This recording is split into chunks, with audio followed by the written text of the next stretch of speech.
اعوذ باللہ من الشیطان الرجیم بسم اللہ الرحمن الرحیم الصلاۃ والسلام علیک یا سیدی یا رسول اللہ وعلی آلک واصحابک یا سیدی یا حبیب اللہ۔ انا آخری نبی صلی اللہ علیہ وسلم، انا خاتم النبیین لا نبی بعدی، کہ میں آخری نبی ہوں، میرے بعد کوئی نبی نہیں۔ سے 1400 سال پہلے بھی صحابہ کرام حضور علیہ السلام کے دور میں لوگوں نے نبوت کا جھوٹا دعوے کیے اور ان کو واصل جہنم کر دیا گیا، یا ان کا کسی نہ کسی طریقے سے خاتمہ کر دیا گیا، کیونکہ حضور کی حدیث ہے اور تقریباً قرآن کی آیات 100 سے زائد آیات جو ختم نبوت پر دلیل ہیں، اور تقریباً 200 سے زائد احادیث مصطفیٰ صلی اللہ علیہ وسلم ہمیں اس بات کا درس دیتی ہیں کہ حضور علیہ السلام آخری نبی ہیں، آپ کے بعد کوئی نبی نہیں آئے گا۔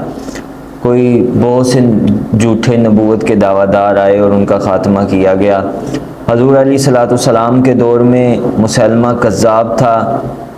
نبوت کے اور بھی جھوٹے دعوے دار تھے، لیکن یہ بڑا دعوے دار تھا جو مشہور ہے، مسیلمہ کذاب۔ واقعہ اس طرح یوں ہوا کہ اس نے آپ علیہ السلام کو خط لکھا کہ آدھی زمین کے نبی آپ ہو جائیں، آدھی زمین کے نبی میں ہو جاتا ہوں۔ یہ معاملہ طے کرتے کرتے ایک جنگ ہوئی، جنگ یمامہ، جس کے اندر مسلمانوں کی سپہ سالار حضرت ابوبکر صدیق رضی اللہ تعالیٰ عنہ تھے، اور کفار کی طرف سے 40,000 کا لشکر مسیلمہ کذاب کا تھا، جس کے اندر 1200 صحابہ کرام شہید ہوئے اور 70 حفاظ صحابہ کرام تھے جنہوں نے شرکت فرمائی۔ جنگ یمامہ مسیلمہ کذاب کے جھوٹے دعوے کے لیے لڑی گئی، اور اس جنگ کے اندر مسیلمہ کذاب کا خاتمہ کیا گیا۔ اس طرح یہ واقعہ چلتے گئے، بہت سے جھوٹے نبوت کے دعویٰ دار آئے۔ پھر پچھلی صدی میں مرزا قادیانی ایک آیا، قادیان کا رہنے والا، اس نے نبوت کا دعویٰ کیا، تو پھر ہمارے علماء حقہ، ہمارے علماء اہل سنت نے اس کے خلاف وہ جہاد کیا، اس کے خلاف، یعنی حضور علیہ السلام کی ناموس پر پہرا دینے کے لیے، اس کے خاتمے کے لیے، اس فتنے کے خاتمے کے لیے حضور کی ناموس پر پہرا دیا۔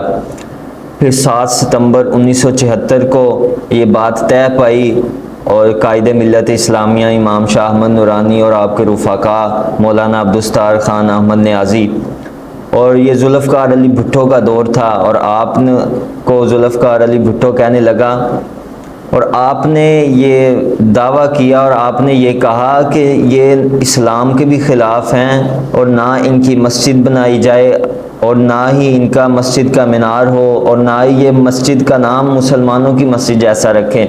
یہ کچھ شرائط تھی کہ یہ مسلمانوں کے نام پر نہ رکھیں۔ تو ذوالفقار علی بھٹو امام شاہ نورانی کے پاس آیا تو کہنے لگا، اگر آپ اس بات پر یا میں اس بات پر تائید نہ کروں تو کیا ہو سکتا ہے؟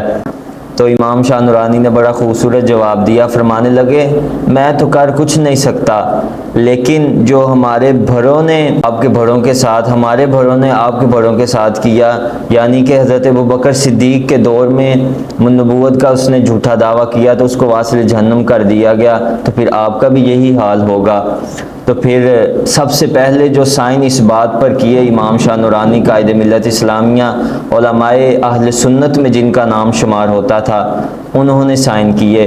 اس طرح یہ معاملہ طے ہوا، اور اس دن کو یوم تحفظ ختم نبوت کے طور پر منایا گیا۔ تو اس بات سے ہمیں پتہ چلتا ہے کہ جو سب سے اہم عقیدہ وہ عقیدہ ختم نبوت ہے، کہ حضور علیہ السلام کو سب سے آخری نبی ماننا، یہ ہمارے ایمان کا حصہ ہے۔ جو اس بات کو نہیں مانتا اس سے ہمارا کوئی تعلق نہیں، اگرچہ وہ ہمارا باپ ہی کیوں نہ ہو، اگر وہ اس معاملے میں ذرا دائیں بائیں شائیں بائیں کرے اور وہ ہمارا باپ ہو تو ہمارا اس سے کوئی تعلق نہیں ہے۔ تو لہٰذا جو حضور کا ہوگا وہی ہمارا ہوگا۔ اللہ رب العزت مجھے اور آپ کو اس عقیدے پر سختی سے کاربند فرمائے، اور ہمارا خاتمہ اس عقیدے پر فرمائے۔ وآخر دعوانا الحمدللہ۔